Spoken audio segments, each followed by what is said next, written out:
Hello everyone, welcome back to my channel. आज हम लेके आए हैं बेसन के लड्डू। बहुत ही इजी और सिर्फ 2 इंग्रेडिएंट्स से बनने वाली रेसिपी है। देखिए, बिल्कुल हलवाई के जैसा टेस्ट है। कलर भी बहुत ज़्यादा डार्क नहीं है, सेम कलर जो हलवाई के यहाँ आता है बस वही है। बहुत ही कम मेहनत और कम इंग्रेडिएंट्स में हमने हलवाई जैसे सॉफ्ट और दानेदार लड्डू घर में ही बना लिए हैं। चलिए हम शुरू करते हैं। सबसे पहले हम 2 बेसन कटोरी एक भारी पैंदे की कढ़ाई में डाल देंगे। और ये नॉर्मल सॉफ्ट वाला बेसन है जो हम घर में यूज़ करते हैं, जिससे पकौड़ियाँ वगैरह बनाई जाती हैं। बस इसी को हमें छान लेना है। अब इसमें हम डाल देंगे 3/4 कटोरी घी आप कोई भी यूज़ कर सकते हैं और इसे लो फ्लेम पर हम इसे चलाते रहेंगे। अब दानेदार लड्डू बनाने के लिए हम इसमें ऐड कर रहे हैं 2 चम्मच सूजी। आप चाहें तो सॉफ्ट बेसन की जगह मोटा वाला बेसन भी यूज़ कर सकते हैं। बस इसे हमें धीरे धीरे रोस्ट करना है। गैस की फ्लेम को बिल्कुल भी तेज़ ना करें, वरना इसका जो कलर है वो डार्क हो जाएगा और उसके बाद कड़वा लगेगा। जैसे जैसे ये रोस्ट होगा वैसे वैसे ही ये सॉफ्ट होता जाएगा और हल्का होता जाएगा।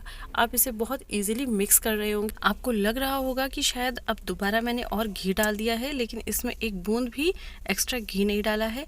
बस जो स्टार्टिंग में हमने 3/4 कप घी डाला था बस वो ही हमने डाला है।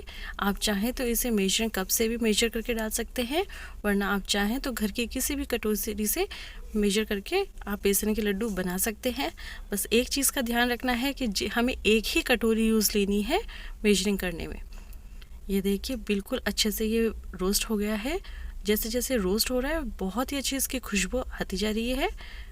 कैसे पता चलेगा कि ये रोस्ट हो गया है? मैंने यहाँ करीब 20 मिनट तक इसे बिल्कुल मीडियम आंच पे इसको रोस्ट करा है। और जब हम इसे इस तरीके से इकट्ठा करेंगे बेसन को, तो ये इस तरीके से साइड में फैलने लगेगा। तो समझ लीजिए कि आपका बेसन रोस्ट हो गया है। आप चाहें तो बीच बीच में से छोड़ भी सकते हैं, क्योंकि हमने बिल्कुल गैस की फ्लेम को लो रखा है, तो ये जलेगा नहीं और ये धीरे धीरे भुनेगा, जिससे बहुत ही अच्छा टेस्ट भी आएगा। ये अच्छे से भुन गया है। अब हम गैस बंद कर देते हैं और इसे ठंडा होने देंगे।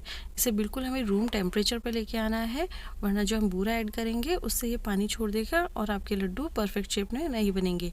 बूरे को हमने यहाँ छान लिया है ताकि कोई भी इसमें गांठी ना रहे। एक चीज़ का ध्यान रखें कि अगर आप सर्दियों में लड्डू बना रहे हैं तो फिर बेसन को बिल्कुल ठंडा ना करें, वरना बहुत ज़्यादा ठंडा होने पर पूरा अच्छे से मिक्स नहीं होगा। बाकी के सीजन्स में आप इसे रूम टेम्परेचर पे ला सकते हैं। और बूरा ऐड करने के बाद इसमें हम डाल देंगे थोड़ी सी इलायची पाउडर और इसे अच्छे से हाथों से मिक्स कर लेंगे। ये अच्छे से मिक्स हो जाएगा तो उसके बाद में इस तरीके से ये मिक्सचर हो जाएगा। अगर आपको लगे कि अच्छे से बाइंड नहीं हो रहा है तो आप इसमें 1 चम्मच घी और डाल सकते हैं।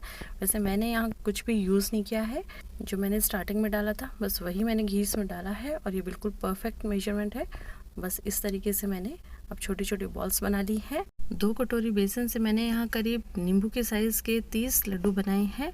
बहुत ही कम सामान और कम मेहनत में बहुत ही टेस्टी लड्डू बन सकते हैं। आप इन्हें भोग या कभी भी मिठाई खाना हो तो आप इन्हें बना सकते हैं। और भी बहुत सी इजी रेसिपीज़ की वीडियोस मैंने अपलोड करे हुए हैं, तो आप वहाँ चैनल पे जाके चेक कर सकते हैं। वीडियो अगर पसंद आई हो तो लाइक शेयर सब्सक्राइब ज़रूर करें और बेल प्रेस करें, ताकि मेरी आने वाली वीडियोस की नोटिफिकेशन आपको मिलती रहे। तब तक के लिए थैंक यू।